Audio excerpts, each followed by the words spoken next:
নমস্কার বন্ধুরা, আপনাদের আরও একবার স্বাগত জানাই পাবলিক ভিউ কলকাতাতে। বন্ধুরা, এই ভিডিওটিতে আপনাদেরকে জানাবো মোহনবাগান ভার্সেস বিএসএফ।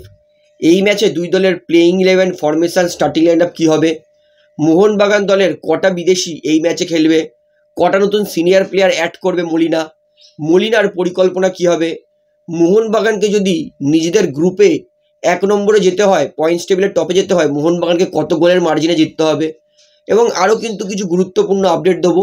তাই বলতে পারি ভিডিওটা গুরুত্বপূর্ণ হবে, শেষ পর্যন্ত দেখবেন।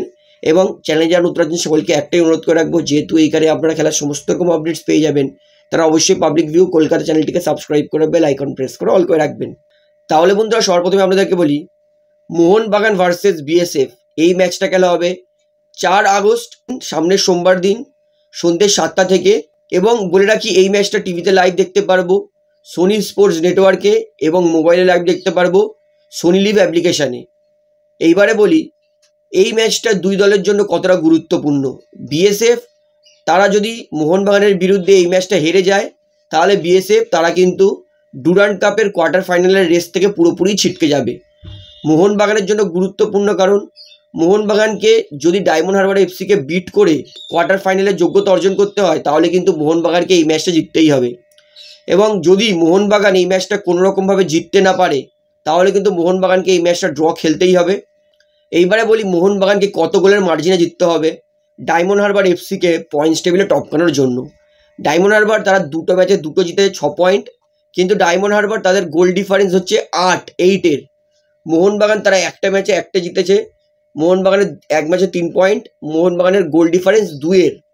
অর্থাৎ মোহনবাগান যদি এই ম্যাচটা বিএসএফকে 7 গোলের মার্জিনে হারায়, তাহলেই মোহনবাগান কিন্তু নিজের পয়েন্টস টেবিলে টপে যেতে পারবে। কারণ মোহনবাগান তখন ডায়মন্ড হারবারের দুজনেরই কিন্তু পয়েন্ট 6-6 পয়েন্ট সমান দাঁড়াবে। কিন্তু সেক্ষেত্রে মোহনবাগান যেহেতু 7 গোল করেছে এবং মোহনবাগানের বর্তমান গোল ডিফারেন্স 2, অর্থাৎ 7-2, অর্থাৎ 9 গোল ডিফারেন্স নিয়ে কিন্তু ডায়মন্ড হারবার এফসির থেকে কিন্তু এগিয়ে যাবে মোহনবাগান। সেক্ষেত্রে কিন্তু মোহনবাগান ডায়মন্ড হারবার ম্যাচটা ড্র হলেও মোহনবাগান কোয়ালিফাই করে যাবে। অর্থাৎ মোহনবাগানকে মাস্ট বিএসএফের বিরুদ্ধে 7 গোলের মার্জিনে জিততেই হবে। এটাই কিন্তু মোহনবাগানের একমাত্র লক্ষ্য হওয়া উচিত বিএসএফ ম্যাচ থেকে। তো এইবারে বলি মোহনবাগান এই ম্যাচে কোন কোন সিনিয়র প্লেয়ার খেলাবে। তো মোহনবাগান দলে আপাতত দুটোই বিদেশি অ্যাড হয়েছে, একটা হচ্ছে টম আর একটা হচ্ছে অ্যালবার্তো। তো যতদূর মনে হচ্ছে এবং আমি শিওর যে বিএসএফের বিরুদ্ধে টম অলড্রেড তিনি কিন্তু খেলবেই। অ্যালবার্তো রড্রিক্স তিনিও পুরোপুরি ফিট আছেন, কিন্তু আমার মনে হয় মলিনা অ্যালবার্তো রড্রিক্সকে প্লেইং 11 নামাবে না। এবং তাছাড়া আপুইয়া তার সাসপেনশন আছেন, তাই আপুইয়া তো খেলবেই না। এবং তার পাশাপাশি হয়তো আমরা নতুন ইনক্লুশন মনবীর সিংকে দেখতে পারি, হয়তো সুভাশিস বোসকে আমরা সেকেন্ড হাফে দেখতে পারি। তো বাদবাকি কিন্তু অনেক বিদেশিকেই আমরা সেকেন্ড হাফে দেখতে পারি মোহনবাগান দলের হয়ে। এইবারে বলি প্লেইং 11। তো সত্যি বলতে বিএসএফ তারা আগের ম্যাচে 8-1 গোলে হেরেছে ডায়মন্ড হারবার এফসির বিরুদ্ধে, তাই বিএসএফের প্লেইং 11 আমার কোনো ধারণা নেই, কারণ বিএসএফের ট্রেনিং সেশনও আমি দেখিনি। তাই আমি মোহনবাগানেরই প্লেইং 11-এ সরাসরি আসছি। আমি মনে করি হোজে মলিনা মোহনবাগানকে এই ম্যাচে 4-2-3-1 ফরমেশনেই খেলাবে, যেখানে গোলকিপার থাকবে ভিশাল ক্যাথ।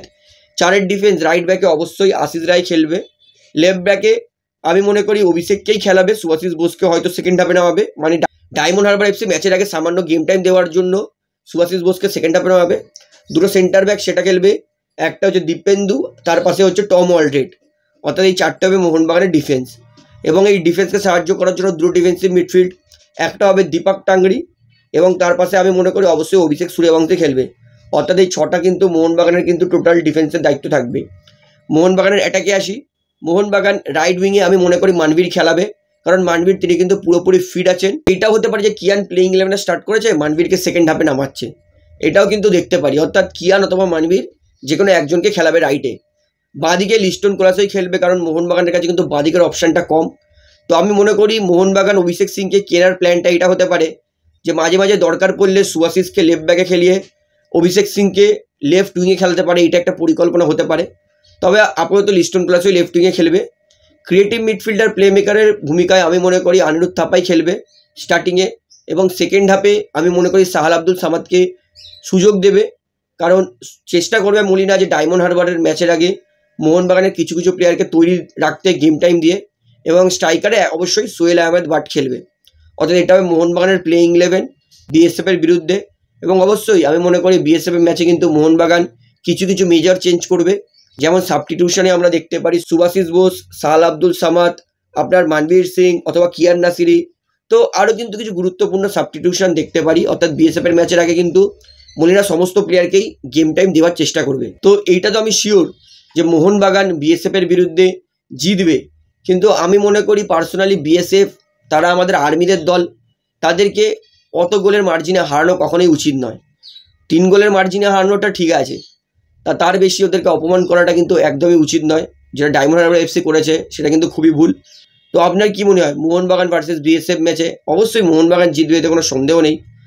তো ভিডিওটা এখানে শেষ করছি। আশা করি ভালো লাগলে, তো ভিডিওটি ভালো লাগলে অবশ্যই লাইক করুন, কমেন্ট করুন, শেয়ার করুন এবং চ্যালেঞ্জার উত্তরাঞ্চল সকলকে একটি অনুরোধ করে রাখবো, যেহেতু এখানে আপনারা খেলার সমস্ত রকম আপডেটস পেয়ে যাবেন, তারা অবশ্যই পাবলিক ভিউ কলকাতা চ্যানেলটিকে সাবস্ক্রাইব করে বেল আইকন প্রেস করে অল করে রাখবেন। ধন্যবাদ।